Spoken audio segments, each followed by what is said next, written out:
अस्सलाम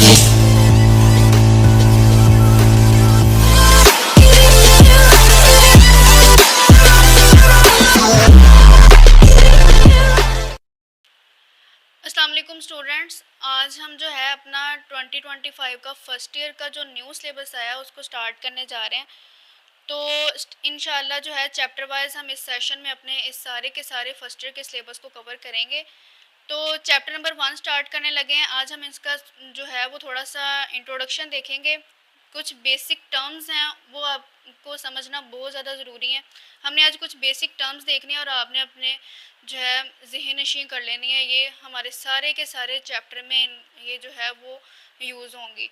थोड़ा सा बोरिंग चैप्टर है लेकिन इन्फॉर्मेटिव है। आपने अच्छे से इसको साथ साथ तैयार करना है ताकि आपको मुश्किल ना हो। ठीक है, तो चलें जी स्टार्ट करते हैं। चैप्टर नंबर 1 है हमारा। टाइटल जो चैप्टर नंबर 1 का हमारा है वो है बायोडाइवर्सिटी एंड क्लासिफिकेशन। ठीक है, बायोडाइवर्सिटी एंड क्लासिफिकेशन हमारा जो चैप्टर है उसका टाइटल है। सबसे पहले अपने चैप्टर के टाइटल पर ही फोकस कर लेते हैं कि उसका क्या मतलब है। ठीक है, तो बायोडाइवर्सिटी टर्म आप शुरू से पढ़ते आ रहे हैं। बायो मीन लाइफ और डाइवर्सिटी मीन वैरायटी, यानी कि ऐसी साइंस की ब्रांच जिसमें वैरायटी ऑफ लाइफ को स्टडी किया जाता है उसे हम क्या कहते हैं, बायोडाइवर्सिटी। ठीक है, दुनिया में बहुत सारे जानदार मौजूद हैं, उनकी स्टडी को जो है वो साइंस ने एक ब्रांच का नाम दे दिया है। उस ब्रांच को हम क्या कहते हैं, बायोडाइवर्सिटी।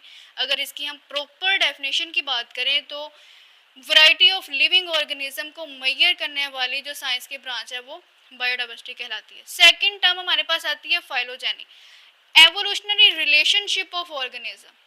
अब एक जानदार है वो कहाँ से इवोल्व हुआ। ठीक है, उसका सिलसिला नस्ब जो है वो कहाँ से स्टार्ट हुआ, वो किन के साथ रिलेट करता है।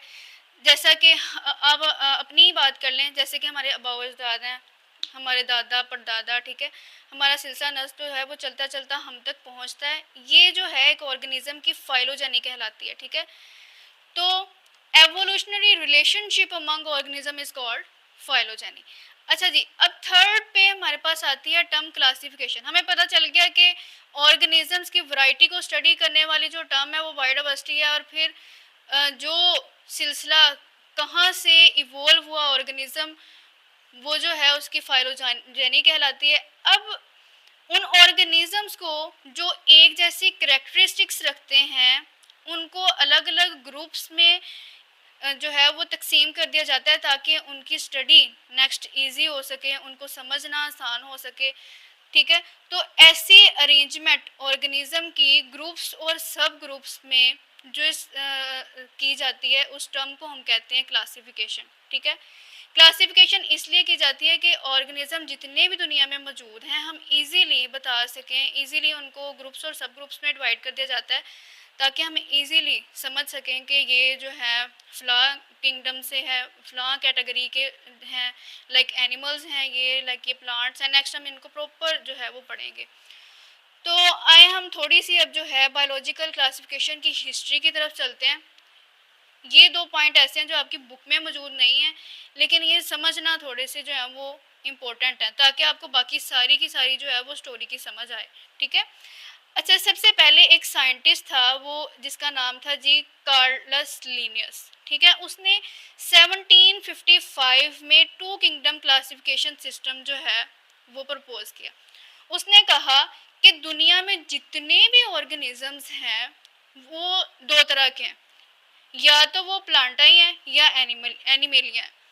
प्लांटाई में तमाम के तमाम प्लांट्स आ जाते हैं और एनिमेलिया में तमाम के तमाम एनिमल्स आ जाते हैं। वो कहता है या तो सारे के सारे प्लांट्स हैं और या सारे के सारे एनिमल। जैसे जैसे जी टाइम गुजरता गया जो साइंटिस्ट हैं उन्होंने और तहकीक की। ठीक है, तो उन्होंने देखा कि कुछ ऐसे ऑर्गेनिजम्स हैं जो आम आंख से नहीं देखे जा सकते, जैसा कि यूग्लिना है।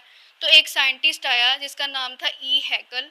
उसने 1866 में थ्री किंगडम क्लासिफिकेशन सिस्टम जो है वो डिस्कवर किया। उसने कहा कि एक कुछ ऐसे ऑर्गेनिज्म जो हैं वो वर्ल्ड पे मौजूद हैं जो ना तो प्लांट्स में आते हैं ना वो एनिमल्स में आते हैं, वो तो आम आंख से देखे ही नहीं जा सकते। तो ऐसे ऑर्गेनिजम्स के लिए एक सेपरेट किंगडम होना चाहिए। तो उसने एक सेपरेट किंगडम उनके लिए बनाई जिसको उसने नाम दिया प्रोटिस्टा का। दो वैसी की वैसी हैं, एनिमेलिया भी और प्लांटाई भी, लेकिन उसने एक और किंगडम बनाई जिसको उसने प्रोटिस्टा का नाम दिया। उसने कहा कि यूग्लिना लाइक ऑर्गेनिजम्स जो हैं वो किस में आएंगे, जो आम आंख से नहीं देखे जा सकते, वो किस में आएंगे, प्रोटिस्टा में। अच्छा, अब ये इतने जो है वो पॉइंट को छोड़ दें, इसको हम बाद में डिस्कस करते हैं, पहले हम हिस्ट्री को देख लेते हैं। अब नेक्स्ट जो है वो साइंटिस्ट आया रॉबर्ट विटेकर। अब रॉबर्ट विटेकर जो है एक अमेरिकन इकोलॉजिस्ट था। इसने 1969 में 5 किंगडम क्लासिफिकेशन सिस्टम को जो है वो प्रपोज किया। इसने कहा कि दुनिया में जितने भी जानदार हैं उनको उसने 5 जो है वो किंगडम्स में डिवाइड कर दिया। अब वो 5 किंगडम्स कौन कौन सी हैं? एक है किंगडम मोनेरा, प्रोटिस्टा, फंजाई, प्लांटाई और एनिमेलिया। उसने कहा कि जो मोनेरा हैं, किंगडम मोनेरा के तमाम जो लिविंग ऑर्गेनिजम्स हैं वो सारे के सारे प्रोकैरियोट्स हैं। ये आपने याद रखना है, वो सारे के सारे क्या हैं, प्रोकैरियोट्स। और कहता है जो बाकी बाकी तमाम किंगडम्स हैं वो सारे के सारे उनके ऑर्गेनिज्म जो हैं वो यूकैरियोट्स हैं। क्या है, यूकैरियोट्स। अच्छा जी, अब इसके अकॉर्डिंग 5 किंगडम्स थी, उनमें उसने सारे के सारे दुनिया के जितने भी जानदार उनको 5 किंगडम्स में डिवाइड कर दिया। और उसने कहा कि जो किंगडम मोनेरा है उसमें सारे के सारे प्रोकैरियोट्स आते हैं, बाकी जो सारी की सारी किंगडम्स हैं वो उसमें यूकैरियोटिक ऑर्गेनिज्म होते हैं। अब आपको पता है कि प्रोकैरियोटिक वो होते हैं जिनमें प्रोमिनेंट न्यूक्लियस नहीं पाया जाता, और यूकैरियोटिक वो होते हैं जिनमें प्रोमिनेंट न्यूक्लियस पाया जाता है। ठीक है। अच्छा जी, रॉबर्ट विटेकर जो है उसके बाद एक साइंटिस्ट जो है, एक माइक्रोबायोलॉजिस्ट आया जिसका नाम था कार्ल वूसे। कार्ल वूसे ने 1990 में 3 डोमेन सिस्टम ऑफ क्लासिफिकेशन जो है वो प्रपोज किया। अब डोमेन जो है आपके लिए एक न्यू वर्ड है। इसका मतलब क्या है कि है ये क्लासिफिकेशन की ही टर्म है एक। इसका मतलब है कि हाईएस्ट लेवल पे जो है ये ऑर्गेनिज्म को क्लासीफाई किया जाता है। पहले किंगडम तक हमने पढ़ा था, kingdom, phylum, class, order, family, genus, species. तो वो कहते हैं कि किंगडम से भी एक बड़ा ग्रुप है जिसे डोमेन कहा जाता है। तो उसने जो है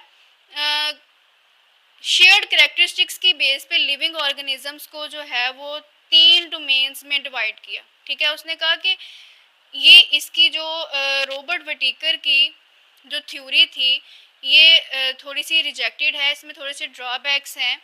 जो उसने कहा कि मोनेरा प्रोकैरियोट्स इसमें आते हैं सारे के सारे। उसने कहा कि सारे के सारे जो प्रोकैरियोट्स हैं वो एक ही जैसे नहीं हैं, उनकी भी 2 तरह की कैटेगरीज हैं। उसने फिर 3 domain system of classification system को दरियाफ्त किया और उसने कहा कि प्रोकैरियोट्स 2 तरह की जो है वो कैटेगरी रखते हैं।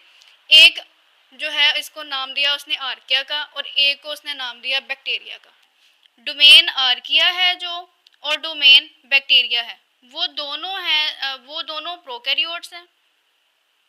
ठीक है, दोनों प्रोकैरियोट्स हैं। और जो डोमेन यूकैरिया है वो यूकैरियोट है। उनमें सारे के सारे कौन से हैं, यूकैरियोट्स। ठीक है। तो कुछ बायोलॉजिस्ट जो है उनका बिलीव है ये कि जो आर्किया और बैक्टीरिया हैं वो किसी कॉमन अनसेस्टर से बिल्कुल इंडिपेंडेंटली इवॉल्व हुए हैं। आर्किया और बैक्टीरिया जो हैं वो किसी कॉमन अनसेस्टर से जो है वो बिल्कुल इंडिपेंडेंटली जो है वो इवॉल्व हुए हैं। ठीक है, उनकी एवोल्यूशन हुई है। जैसे जैसे वक्त गुजरता गया तो ये अब कहा जाता है कि बजाय इसके कि आर्किया बैक्टीरिया के जैसी उसकी करैक्टरिस्टिक्स हों, देखा ये गया कि जो आर्किया हैं वो यूकैरियोट्स के साथ बहुत ज़्यादा रिलेट करते हैं। किनके साथ? Archaea are closely related to eukaryotes than bacteria. Bacteria के बजाय आर्किया जो है वो क्लोजली रिलेटेड है यूकैरियोट्स के साथ। उनकी बहुत सारी करैक्टरिस्टिक्स ऐसी हैं जो यूकैरियोट्स में भी पाई जाती हैं।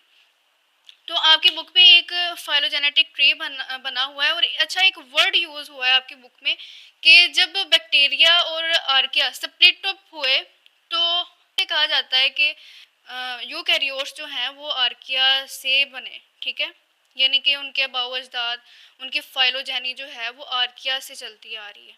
तो आपकी बुक में जो है वो एक डायग्राम बनी हुई है, फाइलोजेनेटिक ट्री बना हुआ है, उसमें कॉमन एंसेस्टर से बैक्टीरिया की एवोल्यूशन हुई, आर्किया की एवोल्यूशन हुई, यूकैरिया की एवोल्यूशन हुई।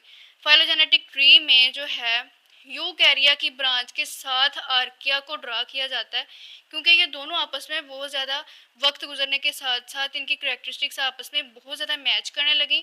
ये दोनों जो हैं एक दूसरे के साथ बहुत ज़्यादा रिलेट करते हैं, ठीक है, इसलिए इनको जो है वो एक साथ ही एवोल्यूशनरी ट्री कह लें या फाइलोजेनेटिक ट्री कह लें, वो एक साथ रखा जाता है।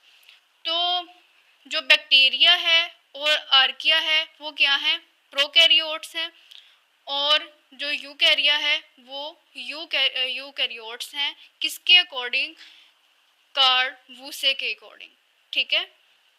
अच्छा, तो बच्चों उम्मीद है कि आप लोगों को समझ आई होगी। आज का ये हमारा एक इंट्रोडक्टरी छोटा सा लेक्चर था। ये कंसेप्ट्स क्लियर होना बहुत ज़्यादा ज़रूरी है आपके लिए, आपने इनको अच्छे से ज़हन नशी करना है। आई होप सो कि आप लोगों को समझ आई होगी। कोई भी ऐसी टर्म जो लेक्चर में आपको समझ ना आई हो, कमेंट सेक्शन में ज़रूर पूछें, और इस चैप्टर को साथ साथ तैयार करते जाएं ताकि आपके कॉन्सेप्ट जो हैं वो क्लियर रहें और आपको ये साथ साथ तैयार होता रहे। ये थोड़ा सा कॉम्प्लिकेटेड है। सब लोग अपना ख्याल रखिएगा। ओके जी, अल्लाह हाफिज़, मिलते हैं अगले लेक्चर में।